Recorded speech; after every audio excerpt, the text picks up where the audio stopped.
Hello friends, आज के इस वीडियो में बताने जा रहे हैं कुछ इंपॉर्टेंट टर्म। अगर वीडियो पसंद आए तो प्लीज़ चैनल को सब्सक्राइब करें। देखिए, इसमें इंपॉर्टेंट टर्म में बताते हैं कि वैसा टर्म जिसमें सिर्फ दे देता है टर्म को और उसके बाद पूछता है कि इस टर्म को कौन सा साइंटिस्ट दिया था। तो चलिए आज के इस वीडियो में जानते हैं। सबसे पहला स्टार्ट करते हैं। सबसे बहुत ज़्यादा इंपॉर्टेंट है सेल। ठीक है, ये साइटोलॉजी चैप्टर में मिलता है। ये बहुत ज़्यादा इंपॉर्टेंट होता है क्योंकि सेल जो होता है ये बॉडी का क्या होता है, ये सबसे स्मॉलेस्ट यूनिट होता है। चाहे प्लांट सेल हो या एनिमल सेल हो, एनिमल के अंदर में भी सेल होता है और प्लांट्स के अंदर में भी सेल होता है। तो उतना ज़्यादा डिस्कस नहीं करेंगे, लेकिन बेसिक डिस्कस करेंगे। तो इस जो सेल है, इस टर्म को दिया कौन था? तो इस टर्म को जो साइंटिस्ट दिया था, इसका नाम है एंटन वॉन ल्यूवेनहॉक। ठीक है, ये आप बिल्कुल ध्यान रखिएगा। ठीक, अब इसके बाद यहाँ पे हम करेक्ट लगाते हैं क्योंकि नीट एग्जाम में अधिकतर सवाल इसको करता है कि इस टर्म को कौन दिया था। तो यहाँ पे ये करेक्ट कर दिए। अब दूसरे नंबर पे आता है सेल। तो देखिए, सेल मिलता कहाँ है? सेल जो मिलता है ये न्यूक्लियस के अंदर मिलता है। अब यहाँ पे इसको ऐसे समझिए। ठीक है, ये अगर डायग्राम है, अब इस डायग्राम को देखते हैं तो यहाँ इसके अंदर क्या होता है? सेल प्रेजेंट होता है। अब इसके अंदर ये मान लीजिए सेल है, तो सेल का जो आउटर वाला एरिया होता है, बाहर वाला, इसको बोलते हैं न्यूक्लियस। इस हिस्सा को, तो न्यूक्लियस जो होता है ये कौन दिया था टर्म? ठीक है, यहाँ पे ध्यान रखिए। ठीक, इसको तो न्यूक्लियस जो टर्म को दिया था, इस साइंटिस्ट का नाम था रॉबर्ट ब्राउन। ये आप ध्यान रखिएगा बिल्कुल कि रॉबर्ट ब्राउन दिया था न्यूक्लियस टर्म को। अब इसके बाद आता है कि न्यूक्लियस के अंदर, ठीक है, एक और खास चीज मिल जाता है, सेल। ठीक है, अब सेल के अंदर मिलता है कौन? क्रोमोजोम्स होता है। क्रोमोजोम्स के अंदर क्या मिल जाता है? Nucleic acid. न्यूक्लिक एसिड के अंदर मिल जाता है डीएनए और आरएनए।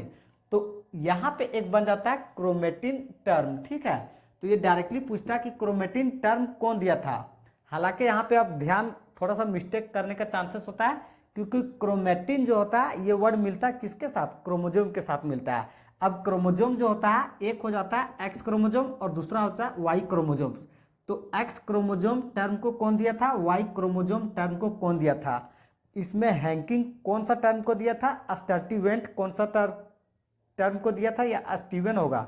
हैंकिंग होगा कंफर्म, स्टर्टिवेंट या स्टीवन, ये दोनों में से एक होगा जो इस क्रोमोजोम टर्म को देने वाला है। तो यहाँ पे डिस्कस नहीं करेंगे। जब हम 12th का चैप्टर में आएंगे तो बिल्कुल आसानी से बता देंगे कि ये दोनों में कौन सा टर्म दिया था। यहाँ इतना ध्यान रखना है कि क्रोमोजोम और क्रोमेटिन में फर्क है। वहाँ जो बोलते हैं इसको बोलते हैं क्रोमोजोम, और यहाँ पे जो बोल रहे हैं इसको बोलते हैं क्रोमेटिन। तो इस टर्म को जो दिया था उस साइंटिस्ट का नाम है फ्लेमिंग। ठीक, अब नेक्स्ट देखिए।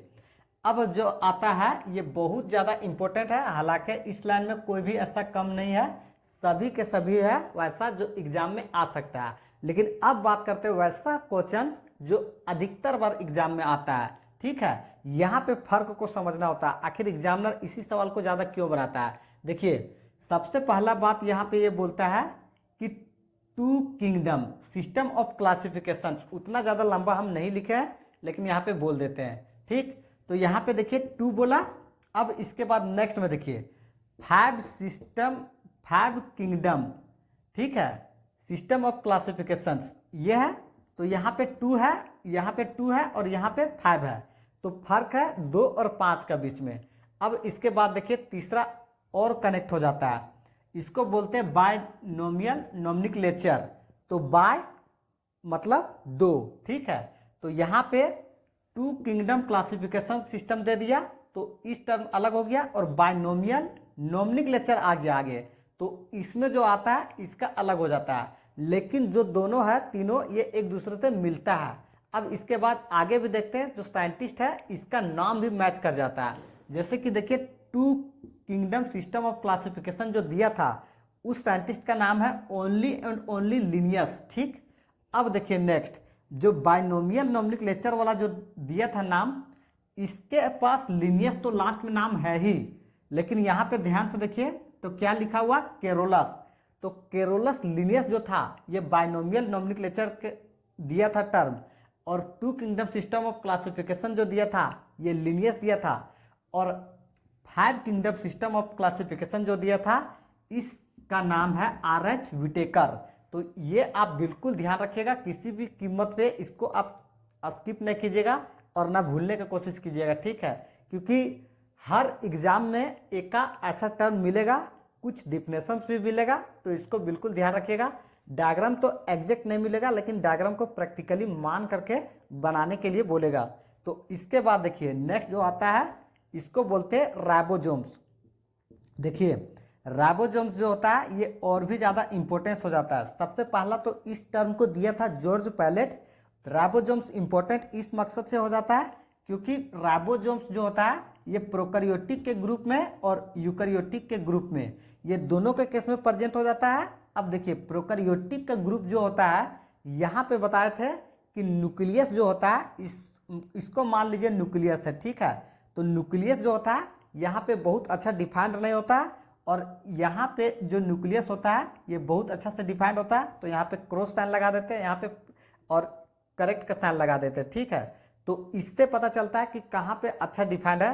तो यूकैरियोटिक के ग्रुप में अब देखिए राइबोसोम्स जो है यहाँ भी प्रेजेंट हो जाता है और राइबोसोम्स यहाँ भी प्रेजेंट हो जाता है, लेकिन फर्क ये है कि यहाँ पे 70S में होता है और यहाँ पे 80S में होता है। तो आगे डिस्कस करेंगे, यहाँ पे उतना ज़्यादा नहीं लेंगे, अब राइबोसोम्स के विषय में इतना ही। अब देखिए राइबोसोम्स का एक और खास बात यह है कि प्रोटीन सिंथेसाइज जो होता है ये इसी जगह पे होता है, ठीक है। अब इसके बाद यहाँ पे नेक्स्ट जो मिलेगा वो आगे के विषय में आगे के वीडियो में बात करेंगे। यहाँ पे इतना काफ़ी है। अब चलिए आगे बात करते हैं वायरस। देखिए वायरस जो है ये बहुत इम्पोर्टेंट है, इसलिए इम्पोर्टेंट है क्योंकि वायरस जो होता है इसके कारण हमारे शरीर में बीमारी होता है। तो बीमारी जो होता है हम ही लोग के नहीं सभी के लिए होता है। प्लांट्स में भी वायरस की वजह से हो जाता है बीमारी, और एनिमल में भी हो जाता है।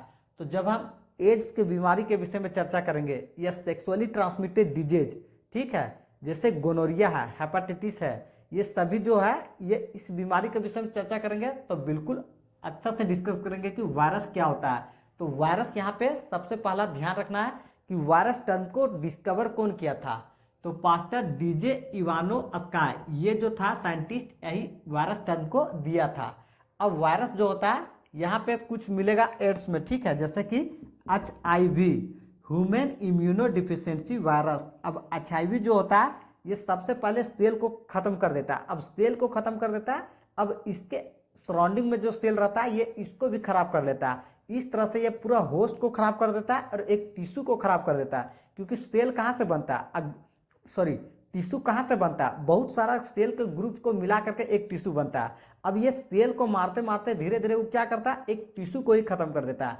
अब टिश्यू को खत्म कर देता है तो इसके पास जो चांसेस होता है ये बहुत आसान हो जाता है और ये बॉडी में इंटर कर जाता है, और इंटर करके पूरा होस्ट को ही खराब कर देता है, पूरा सेल जो रहता है इसी को खराब कर देता है। आगे पूरा अच्छा से डिस्कस करेंगे क्योंकि इसके विषय में वहाँ पे डायग्राम के साथ बताया है कि HIV कैसे इंटर करता है और कैसे सबको मार करके अपना जो संख्या को बढ़ा देता है। और इसमें खास बात यह है कि देखिए इसके अगेंस्ट में जो होता है इसको मारने के लिए खास कर को एंटीबायोटिक्स काम नहीं करता है, क्योंकि अगर थोड़ा सा चांसेस होता है, अगर शुरुआती दौर में देख लिया जाए तो HIV डिजीज जो होता है एड्स, इसको क्योर कर सकते हैं, मतलब ट्रीटमेंट लगा सकते हैं। और थोड़ा सा अगर लेट से आते हैं, मतलब लेट डायग्नोसिस करते हैं, तो इसका ट्रीटमेंट होने का कोई चांसेस नहीं होता। हालांकि इसका सिम्टम्स जो होता है ये बहुत लंबा समय में लगा देता है, यानी कि 5 से 10 साल का गैप होता है, वहाँ पे जाकर के ये पता चलता है। तो इतना लंबा समय जाने के बाद ये होता ये है कि एक साथ बॉडी में बहुत सारा प्रॉब्लम आने लगता है। मान ले बुखार आ गया, सर्दी आ गया, कमजोरी आ गया, ब्लड का कमी हो गया, मतलब एक साथ बहुत सारा सिम्टम्स हो जाता है। तो ये समझिएगा कि एड्स का वो लक्षण दिख रहा है। अब एड्स जो है इसमें फैलने का चांसेस बहुत ज़्यादा होता है। कुछ कुछ बात कर ही देते हैं, टॉपिक है तो देखिए सबसे पहला तो वैसा कंडीशंस, अगर मान लीजिए एक आदमी ये है और दूसरा आदमी ये है, अब ये आदमी फर्स्ट वाला नॉर्मल है और ये इन्फेक्टेड है, तो इन्फेक्टेड से नॉर्मल आदमी के पास ट्रांसमिशन होने का बहुत आसान चांसेस होता है।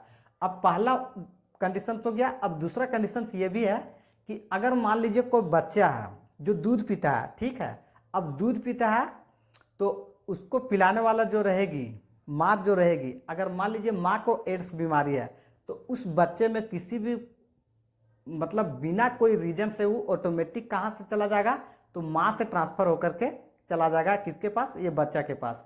तो इस तरह से वहाँ से बहुत सारा मतलब मेथड होगा, इन्फेक्शन कैसे मतलब फैलता है एड्स का, तो उसके विषय में चर्चा करेंगे जब हम एड्स वाला टॉपिक में आएंगे। यहाँ पे फिलहाल वायरस को ही ध्यान रखना है, कौन दिया था इस टर्म को। अब देखिए वायरस से भी एक छोटा टर्म आता है वायरस, इसको समझते हैं क्या होता है। देखिए वायरस अगर मान लीजिए इसको पूरा को मान लेते हैं वायरस, तो ये जो इतना छोटा सा दिख रहा है इसको बोलते हैं क्या, वायरस। अब वायरस जो होता है तो वायरस के इधर जो होता है ये कवर किया हुआ रहता है, ठीक, लेकिन वायरस के किसी भी तरह के कवर नहीं होता, ये अब्सेंट होता है, इसको अब बिल्कुल ध्यान रखिएगा। अब देखिए आगे होगा बीमारी के विषय में बताएंगे, पोटैटो स्पाइंडल ट्यूबर डिजीज ये सब रीजन बनता है। तो यहाँ पे सिर्फ इतना ध्यान रखिएगा कि इसके पास कोई कवर नहीं होता है और इसके पास जो होता है आउटर कवर होता है, तो इतना जो ध्यान रखिएगा। इसके बाद वायरस जो होता है ये वायरस से बड़ा होता है। अब इस टर्म को दिया था कौन, इसको जो दिया इसका नाम है टीओडीनर, ठीक है।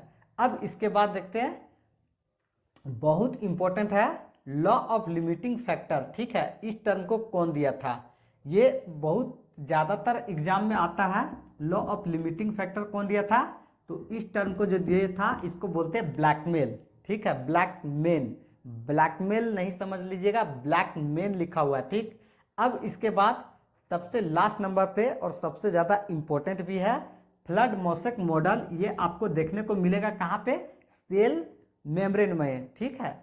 अब सेल मेम्ब्रेन जो होता है यानी कि दो पार्ट्स में है, एक बाहरी वाला हिस्सा, एक अंदर वाला हिस्सा।